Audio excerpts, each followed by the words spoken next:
Macron woos leftist voters as French campaign nears end. French President Emmanuel Macron is visiting a multicultural, working-class suburb north of Paris to woo leftist voters ahead of Sunday's presidential runoff against far-right challenger Marine Le Pen. Saint-Denis, France. French President Emmanuel Macron visited a multicultural, working-class suburb north of Paris on Thursday to woo leftist voters ahead of Sunday's presidential runoff vote against far-right challenger Marine Le Pen. Reflecting the vote's wide international influence, the centrist Macron received support Thursday from the center-left leaders of Germany, Spain and Portugal, who urged French voters to choose him over the nationalist Le Pen. Their appeals came only a day after imprisoned Russian opposition leader Alexei Navalny also spoke up about the French vote, alleging that Le Pen is too closely linked to Russian authorities to become France's next president amid Russia's war on Macron, who led the first round of voting on April 10 that eliminated 10 other candidates, said he was taking nothing for granted and was seeking broader. Nothing is final until the last minute, Macron said Thursday, as recent opinion polls show a stabilized lead against his rival. He said he chose to make one of his last campaign stops in a place that is facing many difficulties, in the poorest region of mainland France, the Seine-Saint-Denis, where Romani residents are immigrants or have immigrant roots. His visit came after the two rivals clashed bitterly in a televised debate Wednesday, with Macron saying that Le Pen's plan to ban Muslim women in France from wearing headscarves in public would trigger civil war in the country, which has the largest Muslim population in Western Europe. We must not get used to the rise of far-right ideas, Macron said Thursday in front of an ethnically diverse crowd in Saint-Denis. Le Pen, meanwhile, was speaking with voters in northern France ahead of her final rally Thursday evening in the town of Arras. "I think I have all my chances to win.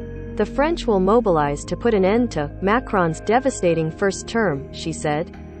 Macron did not have an easy task in Saint-Denis, where an overwhelming majority of voters had supported far-left candidate Jean-Luc Mélenchon, who came in third in the first round of voting and did not make the runoff.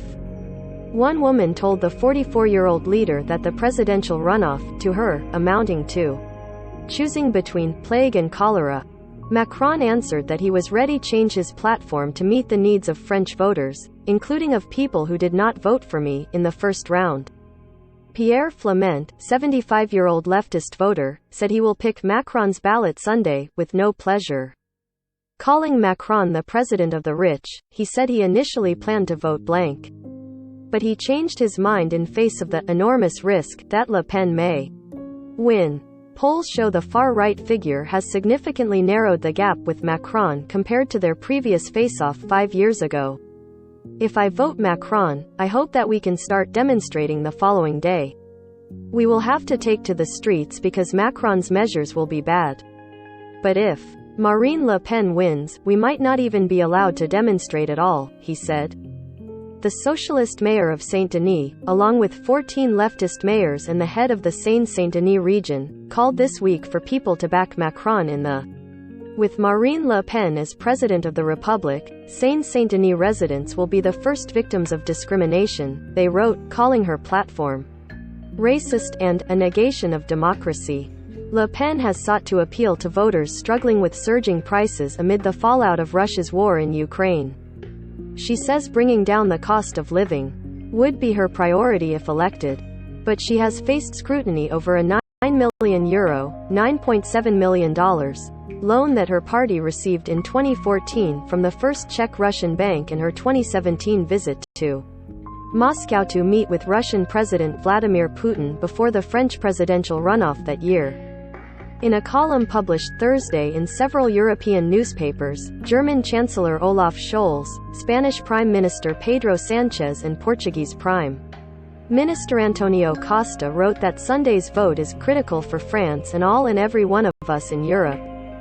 It's the election between a democratic candidate who believes that France's strength broadens in a powerful and autonomous European Union and an extreme right candidate who openly sides with those who attack our freedom and democracy, values based on the French ideas of enlightenment, the joint comment said without mentioning Macron or Le Pen by name.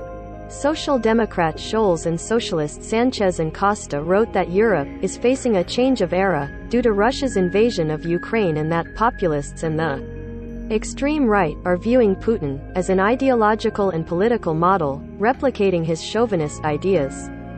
They have echoed his attacks on minorities and diversity and his goal of nationalist uniformity, they said. We must not forget that, no matter how much those politicians are now trying to distance themselves from the Russian aggressor. Follow all AP stories on France's 2022 presidential election at https://apnews.com/hub/French-election-2022. AP journalists Alexander Turnbull and Ole